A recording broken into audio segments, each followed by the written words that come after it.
Dear students, welcome to my YouTube channel Rofik English Academy. আজ এই ভিডিওতে আমি তোমাদের সাথে national university degree English WH question solution 2024 এই বিষয়টা তোমাদের সাথে আমি শেয়ার করব। কিছুদিন আগে ডিগ্রি এক্সামিনেশন হয়ে গেল, সেখানে WH কোয়েশ্চেনে তোমরা উত্তর করছো, কিন্তু বাসায় এসে অনেকে কনফিউশন আছে এই যে উত্তরগুলো হলো কি হলো না। তোমরা যদি ভিডিওটা প্রথম থেকে শেষ পর্যন্ত দেখো তাহলে এই কোশ্চেন তো সলিউশন করতে পারবে, সাথে সাথে তোমরা অন্য অন্য WH কোশ্চেন এই উদাহরণ বাদেও যদি থাকে তাহলে তোমরা নিশ্চিত সলিউশন করতে পারবে। তো ভিডিওটা খুব গুরুত্বপূর্ণ, তোমরা কোনো প্রকার স্কিপ না করে প্রথম থেকে শেষ পর্যন্ত ভিডিওটা দেখবে। আর এই ভিডিওটা দেখার পর যদি ভিডিওটা তোমাদের কাছে ভালো লাগে তাহলে ভিডিওটিতে একটি লাইক দিয়ে শেয়ার করে অন্যদের দেখার সুযোগ করে দিবে। আর তুমি যদি প্রথম ভিডিও দেখে থাকো আমার এই চ্যানেলে তাহলে তুমি ইচ্ছা করলে চ্যানেলটি সাবস্ক্রাইব করে রাখতে পারো। চলো আজ মূল আলোচনায় যাওয়া যাক।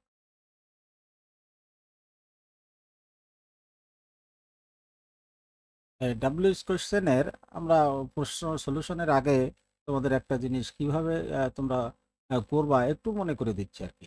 ডাব্লিউএস কোশ্চেনের বেসিক যে নিয়মটা হলো সেটা হলো কখন কোন ওয়ার্ড দ্বারা প্রশ্ন করতে হয় তা নির্ণয় করে নিবে। অর্থাৎ তোমরা হুমচিকাল করলে হবে না, কোন ওয়ার্ড দিয়ে কোশ্চেন করবে তা নির্ণয় করতে হবে। প্রথমে কিভাবে করবে আমি তোমাদের একটু দেখাই দিচ্ছি। তারপরে দেখো, ডু ডাজ আর ডিড কার্যকারী ভার্ব নির্ণয় করবে। তার মানে তোমার কোশ্চেন করতে গেলে অবশ্যই ডু ডাজ ডিড এই তিনটা ভার্ব বের করে নিতে হবে, আর বাকি অক্সিলারি গুলো বের করা থাকে।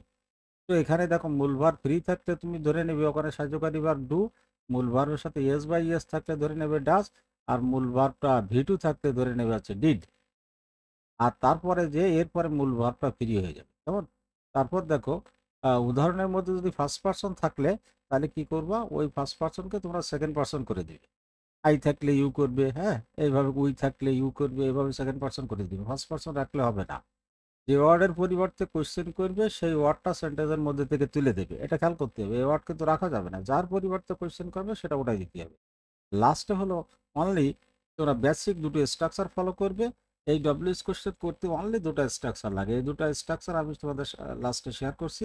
এটা তোমরা দেখে নিবে। এই স্ট্রাকচারের মধ্য দিয়ে দুটি স্ট্রাকচারের মধ্য দিয়ে তোমরা যে কোনো ডব্লিউএস কোশ্চেন করতে পারবে। তো চলো তাহলে আমরা এইগুলো একটু দেখা যাক। এখন প্রথম হলো কখন কোন ওয়ার্ড দ্বারা প্রশ্ন করবে, এটা একটু দেখে নাও। তো তোমাদের এখানে দেখো, সাবজেক্ট যদি ব্যক্তি হয়, সাবজেক্ট ব্যক্তিবাচক হলে তোমরা হু দিয়ে কোশ্চেন করবে।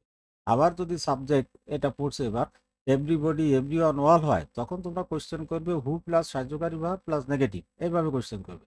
আর যদি নোবডি নো ওয়ান নান হয়, নোবডি নো ওয়ান নান হলে এর পরিবর্তে শুধুমাত্র হু দিয়ে দিবে। কেমন? তো ব্যক্তি হলে সাবজেক্ট ব্যক্তি হলে হু দিয়ে করব, এভরিবডি এভরিওয়ান অল এই তিনটা হলে হু প্লাস সাহায্যকারী ভার্ব প্লাস নেগেটিভ এটা দিয়ে করব। আর নোবডি নো ওয়ান নান হলে আমরা হু দিয়ে করব। তো আমাদের এটা ক্লিয়ার। তারপর অবজেক্ট ব্যক্তি হলে আমরা হুম দিয়ে কোশ্চেন করবো, এগুলো তোমাকে অবশ্যই জানতে হবে। কিন্তু সাবজেক্ট বা অবজেক্টের পূর্বে পজিটিভ কেস থাকলে আমরা হুজ দিয়ে করবো, মাই, আওয়ার, ইওর, হিজ, হার, এগুলো পজিটিভ কেস। এই পজিটিভ কেস যদি থাকে সাবজেক্ট বা অবজেক্টের আগে তখন আমরা হুজ দিয়ে কোশ্চেন করবো। তো এরপরে দেখো, সাবজেক্ট বা অবজেক্ট বস্তু হলে কিংবা অবজেক্ট সাবজেক্টের পেশা হলে হোয়াট দিয়ে কোশ্চেন করবো। এখানে আরেকটা জিনিস গুরুত্বপূর্ণ, দেখো সাবজেক্ট বা অবজেক্ট এই দুটাই যদি বস্তু হয় তখন আমরা কিন্তু হোয়াট দিয়ে করবো। আবার দেখা যাচ্ছে সাবজেক্ট তোমার কি আছে, অবজেক্ট সাবজেক্টের পেশা, যেমন হি ইজ এ ডক্টর, এ ডক্টরের পেশা হি, তোমার হি পেশা আছে ডক্টর। তো এরকম যদি অবজেক্ট আর সাবজেক্টের পেশা হয় তখনও আমরা কিন্তু হোয়াট দিয়ে কোশ্চেন করবো। তো এরপরে দেখো, সাবজেক্ট বা অবজেক্টের পূর্বে অ্যাডজেক্টিভ থাকলে হুইজ দিয়ে কোশ্চেন করবো। সাবজেক্ট যেমন আগে ডাইরেক্ট সাবজেক্ট দেখছি, অবজেক্ট দেখছি, আর এই সাবজেক্ট বা অবজেক্টের আগে যদি কোনো অ্যাডজেক্টিভ থাকে তখন হুইজ দিয়ে কোশ্চেন করবো। তারপরে দেখো, সেন্টেন্সের মধ্যে সময় উল্লেখ থাকলে হোয়েন দিয়ে কোশ্চেন করবে। যদি কোনো টাইম উল্লেখ থাকে তোমরা ডাইরেক্ট হোয়েন দিয়ে কোশ্চেন করবে। কখন কোনটা দিয়ে কোশ্চেন করবে এগুলো তোমাদের, এইগুলো ভালোভাবে দেখলে কিন্তু ক্লিয়ার। সেন্টেন্সের মধ্যে স্থান উল্লেখ থাকলে হোয়ার দিয়ে প্রশ্ন করবে, তাই না? তারপরে যে সেন্টেন্সের মধ্যে কারণ উল্লেখ থাকলে হোয়াই দিয়ে কোশ্চেন করবে, বাই, বাই দিয়ে, বাই তোমার হচ্ছে কারণ যেমন because of, for, due to, owing to, এগুলো যদি কারণ উল্লেখ থাকে তখন তোমরা কি করবে, হোয়াই দিয়ে কোশ্চেন করবে। তো লাস্টে হলো সেন্টেন্সের মধ্যে দ্বারা, দিয়া, কর্তৃক এগুলো যদি উল্লেখ থাকে, অথবা শেষে যদি অ্যাডজেক্টিভ থাকে অথবা অ্যাডভার্ব প্লাস অ্যাডজেক্টিভ থাকে, তাহলে তোমরা হাউ দিয়ে কোশ্চেন করবে। জাস্ট এই বেসিক নিয়মটা। এবার আমরা চলো এই বেসিক যে দুটো স্ট্রাকচার দিয়ে আমরা সলিউশন করবো সেটা দেখে নাও। এবার ভার্বের পূর্বে ওয়ার্ড বাদ দিয়ে, ভার্বের পূর্বের ওয়ার্ড বাদ দিয়ে কোশ্চেন করলে তোমরা এই স্ট্রাকচারটা ফলো করবে। এখন তোমরা একটা জিনিস খেয়াল করো, যেটা হলো তোমরা এই কোশ্চেন করার সময় একটা জিনিস খেয়াল করবে, সেটা হচ্ছে ভার্বের আগে ওয়ার্ড বাদ দিয়ে কোশ্চেন করতেছো না পরের ওয়ার্ড বাদ দিয়ে কোশ্চেন করতেছো, ভার্বকে মিডিল ধরবে।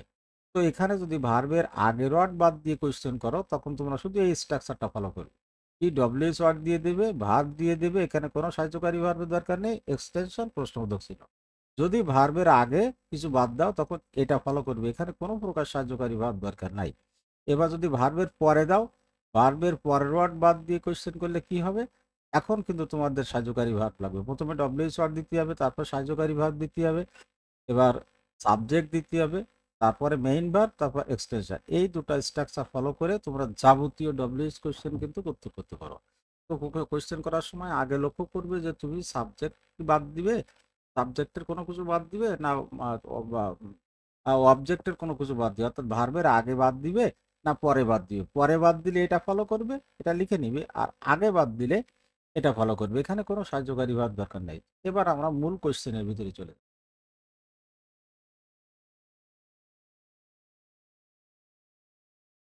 ডব্লিউএস কোশ্চেন 2024 সালে যে 4টা উদাহরণ আসছে আমরা এখানে বিভিন্নভাবে প্র্যাকটিস করবো। দেখো, হি কেপ দ্য কি অন দ্য টেবিল।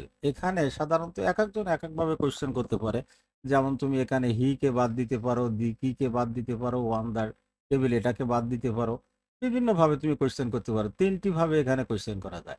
তো প্রথমে যদি তুমি এই হি বাদ দাও, তাহলে হি হলো ভার্বের আগে, তার মানে তোমার লাগছে হলো ডব্লিউএস word plus verb plus extension দিলেই কিন্তু হয়ে যাচ্ছে। তো হি হলো ব্যক্তি, আর ব্যক্তি হলে আমরা বলছি হু দিয়ে কোশ্চেন করব। তো হি কে বাদ দিয়ে আমরা শুধু হু দিয়ে দেবো, দিয়ে আর বাকিটুক কোনো পরিবর্তন করার দরকার নেই। তাহলে হু কেপ দ্য কি অন দ্য টেবিল। এবার আমরা কি বাদ দিব। তো এবার দেখো ভার্বের পরে, ভার্বের পরে কিটা হলো বস্তু। বস্তু যদি হয় তাহলে আমরা কি করব, হট দিয়ে কোশ্চেন করার কথা আমাদের। তো এখানে দি কিটাকে আমরা বাদ দিব। বাদ দেওয়ার পরে আমরা প্রথমে ডব্লিউএস ওয়ার্ড দিব, তারপর 2 নম্বর স্ট্রাকচার, এটাকে সাহায্যকারী ভার্ব লাগবে।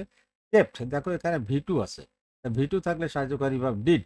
তাহলে হট ডিড, এবার সাবজেক্ট দিতে হবে হি, আবার সাবজেক্ট দেওয়ার পরে ডিডের পরে মূল ভার্বটা ভি1 হয়ে যাবে কিপ। এবার অন দ্য টেবিল, আমি এখানে বাদ কিটাকে বাদ দিয়ে দেবো, কারণ কি বাদ দিয়ে কোশ্চেন করলাম। লাস্টে আমরা অন দ্য টেবিল এটাকে বাদ দিয়ে আমরা কোশ্চেন করবো। দেখো এই অন দ্য টেবিলকে বাদ দেবো। তো অন দ্য টেবিল এটা হলো তোমার হচ্ছে প্লেস, প্লেস বাদ দিলে আমরা হোয়ার দিয়ে কোশ্চেন করবো। তো এই ক্ষেত্রে আমরা কি করব, প্রথমে হোয়ার বসাবো, যেহেতু ভার্বের পরে করছি তাহলে 2 নম্বর স্ট্রাকচার অনুযায়ী হোয়ার বসাবো। বসানোর পরে কেপ্ট আছে ভি2, তাহলে ডিড, ডিড সাবজেক্ট দিয়ে দাও হি, আর মূল ভার্ব তখন কেপ্ট থেকে কিপ হয়ে যাবে। আর তারপরে দি কিটা লিখবো, যেহেতু এবারে এটা বাদ দেবো, অন দ্য টেবিল এটা বাদ দেবো। কি দেওয়া হলো, where did he keep the কি, কোথায় রেখেছিল। তো এই 3টা ভাবে আমরা কোশ্চেন করতে পারি। তোমরা হয়তো কেউ এটা করছো, কেউ এটা করছো, কেউ এটা করছে, 3টার ভিতরে তোমাকে মিলতে হবে। যদি 3টার ভিতরে না হয় তাহলে তোমার ভুলে গেছে। এরপরে যাও, এভরিবডি লাভস এ রোজ। তো এখানে আমরা প্রথমে বলে আসছি যদি এভরিবডি, এভরিওয়ান, অল এটা থাকে তাহলে হু প্লাস নেগেটিভ দিয়ে করতে হবে। তো এখানে এখানে আমরা এখানে আসি, এটা একটু ব্যতিক্রম যে আমাদের 2 নম্বর স্ট্রাকচার আসবে এভরিবডি, এভরিওয়ান এটা থাকলে নেগেটিভ, হু প্লাস নেগেটিভ দিয়ে তোমার করাই লাগবে। তো এভরিবডিটাকে বাদ দিয়ে দাও। তো এভরিবডিটাকে বাদ দিলে এর পরিবর্তে আমরা হু বসাবো। তারপর আছে সাহায্যকারী ভার্ব প্লাস নেগেটিভ। এখানে দেখো মূল ভার্বের সাথে এস বাই ইএস আছে, তা মূল ভার্বের সাথে এস বাই ইএস আছে, তাহলে এর সাহায্যকারী ভার্ব ডাজ, তার সাথে নেগেটিভ করতে গেলে নট যোগ হবে ডাজ নট, তাহলে হু ডাজ নট অথবা হু ডাজেন্ট। আর এই ডাজ নট আর ডাজেন্ট বসানোর পরে মূল ভার্বটা ফ্রি হয়ে যাবে, লাভ এ রোজ। এটা করতে পারো, এটা অ্যাপ্রোপ্রিয়েট। এছাড়াও যদি তুমি অন্যভাবে করতে চাও, এই রোজটাকে বাদ দিতে পারো। এই রোজটা সাধারণত কি বস্তু, তো বস্তু হলে তো আমাদের কি করব, হট দিয়ে কোশ্চেন করবো। তা ভার্বের পরে করছি কিন্তু, তো প্রথমে হট দিয়ে দাও। তারপরে আছে যেহেতু এর সাহায্যকারী মূল ভার্বের সাথে এস বাই ইএস আছে, তাহলে সাহায্যকারী ভার্ব ডাজ, এখানে ডাজ দিয়ে দাও। তারপরে সাবজেক্ট হলো এভরিবডি, তারপর হলো মূল ভার ফিরিয়ে যাবে লাভ। তাহলে হোয়াট ডাজ এভরিবডি লাভ, এটাকে আমরা করতে পারি। তো এটা হলো বেটার, এটাকে বেটার। প্রথম যেটা এভরিবডি এভরিওয়ান অল থাকলে তোমরা এটা করার চেষ্টা করবো না। তোমরা সবসময় যদি এভরিবডি এভরিওয়ান অল এটা থাকলে হু প্লাস সাহায্যকারী ভার প্লাস নেগেটিভ, এটা অবশ্যই করবা। এর নিচেরটা না করার চেষ্টা করবো না, এটা করার দরকার নাই। এটা করবো, এটা করলেও করতে পারো, যেহেতু নিয়ম হিসাবে এটা করা যায়, কিন্তু তোমরা প্রথমটা করবো। কেমন? চলো পরে দুটো উদাহরণ দেখি আমরা।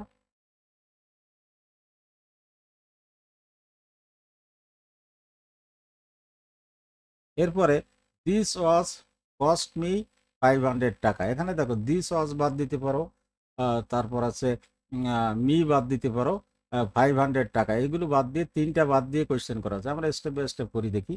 তো প্রথমে আমরা দিস ওয়াজকে বাদ দিব। তো দিস ওয়াজ তো একটা বস্তু, তো বস্তু হলে আমরা কি হোয়াট দিয়ে করব। তো এখানে আমাদের বলা হয়েছে ভার্বের আগে করলে শুধুমাত্র ওই সাহায্যকারী ডব্লিউএস কোয়েশ্চেন দিয়ে দেবো, আর কোনো পরিবর্তন করা নেই। হোয়াট কস্ট, এবার মি ফার্স্ট পার্সন থাকলে সেকেন্ড পার্সন হয়ে যাবে, হোয়াট কস্ট ইউ 500 টাকা, এটা তোমরা করতে পারো। এরপরে আমরা মিটাকে বাদ দিব।